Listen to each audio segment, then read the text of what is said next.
Options వచ్చేసి కొత్త ఇంతకు ముందు కీమోథెరపీ ఒకటే ఇచ్చేవాళ్ళం. బట్ ఇప్పుడు కీమోథెరపీతో పాటు మనకి ఇమ్యునోథెరపీ అనేది ఆప్షన్ వచ్చింది. నెక్స్ట్ టార్గెటెడ్ థెరపీ అనే ఆప్షన్ కూడా వచ్చింది.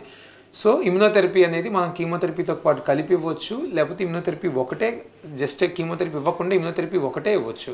అది basically depending on other parameters immunotherapy. Next targeted therapy అంటే జస్ట్ మనం ఒక మాలిక్యులర్ టెస్టింగ్ అనేది చేసుకుంటాము. టార్గెట్స్ అంటే లంగ్ క్యాన్సర్కి మాలిక్యులర్ టెస్టింగ్ అనేది చేసుకుంటాము, అంటే జీన్ టెస్టింగ్ లాంటిది. ఆ మాలిక్యులర్ టెస్టింగ్ చేసుకొని మనకు అందులో కనుక ఏదన్నా పాజిటివ్ వస్తే ఆ టార్గెట్కి తగ్గట్టు మనం ఏదన్నా ఒక టార్గెట్ థెరపీ అంటే ఓరల్ ట్యాబ్లెట్, జస్ట్ ఒక ట్యాబ్లెట్ స్టార్ట్ చేసుకుంటాం. ఇన్ కేస్ కనుక ఆ మాలిక్యులర్ టెస్ట్ కనుక ఏదైనా పాజిటివ్ వస్తే మనం ఆ ట్యాబ్లెట్ స్టార్ట్ చేసుకుంటాము. ఇన్ కేస్ కనుక నెగిటివ్ వస్తే కీమోథెరపీనే ఇస్తాము. కీమోథెరపీ విత్ ఇమ్యునోథెరపీ కానీ లేకపోతే ఓన్లీ కీమోథెరపీ ఒకటే ఇస్తాము.